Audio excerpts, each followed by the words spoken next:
Hey, hey, Blue Table fans! It's time for another installment of Hordes Overview. We're going to talk about movement today. In Hordes, there's three different types of movement. There's advance, run, and charge. Now, advancing is the most basic type. It works like this. Every piece has a speed characteristic, abbreviated SPD. This guy has 5. The range usually goes from 4 is slow to 8 is fast. In fact, I don't know of any models that are outside those ranges. So to advance, you simply move your guy up to the amount of inches. They can turn all around as they're moving along, and it's really pretty straightforward. Now, you don't need to charge or make any type of special move to get into close combat. He could advance and then do his action, because that's how it goes. You do your movement, and then you do whatever and the action is. So he could simply advance and then attack this creature. You don't need to do anything special to get into close combat. In fact, if you look at these guys, you only need to be a half an inch away or under in order to attack an enemy model. You can only attack to your front arc, though. You have to imagine a little bubble going halfway around the front 180 degrees of the figure. So you can attack anything that's within that arc. Now, then there's running, which is ye old double time. And that means you move double rate. For example, the Cyclops, which is a war beast, can move 6 inches, but it could run 12 inches. Now, there's some limitations to running. A warlock or a solo, they can run without any sort of they can run just because they want to. A war beast needs to get a mental command from a warlock, which is called forcing him, and that makes him very angry and gives him a fury point, which we'll talk about later. And did I turn red a little bit? Hey, maybe I should try turning red. Ready? Hulk angry!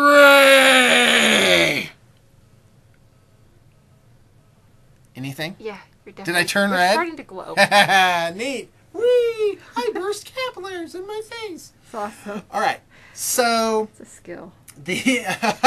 Yes, it is a skill. I have so few. And I appreciate it. Now, the war beast has to be forced to run. Yeah. A unit of troopers needs to receive an order to run, which usually comes from the leader of the unit, or it can also come from a warlock.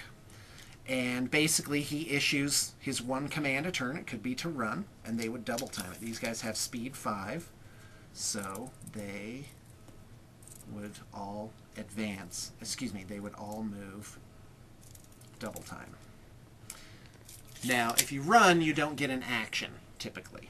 You just, you're devoting all your energy to running, and that's pretty much all that you can do. There may be some exceptions to that. Now, let's talk about charging. Even though you don't have to charge to get into close combat, there are advantages. First off, you move your speed plus 3 inches. So, Xerxes here could move 5 plus 3 is 8 inches. Now, you don't have to charge straight towards your enemy. You are allowed to go to the side and then turn directly to face him. You always have to turn and directly face the person that or the enemy model that you're charging.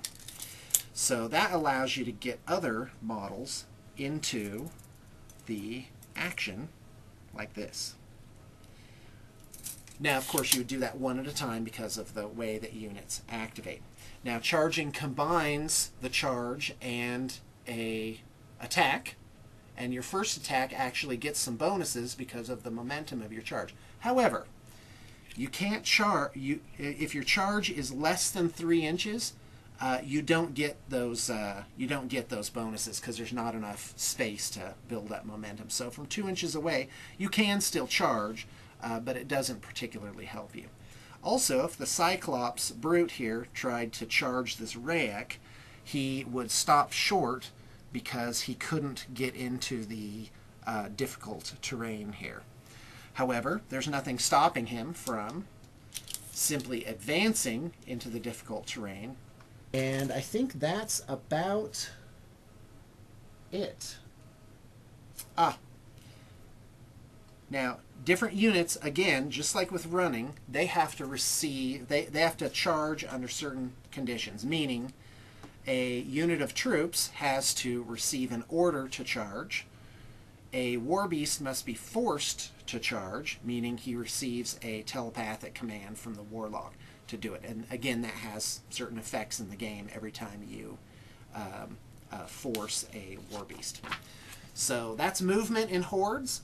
Let me tell you what I like about it. I like that you can just walk up and do whatever it is that you please. In fact, in an advance, you can turn around and advance on an enemy to the rear and attack him. Hope you've enjoyed.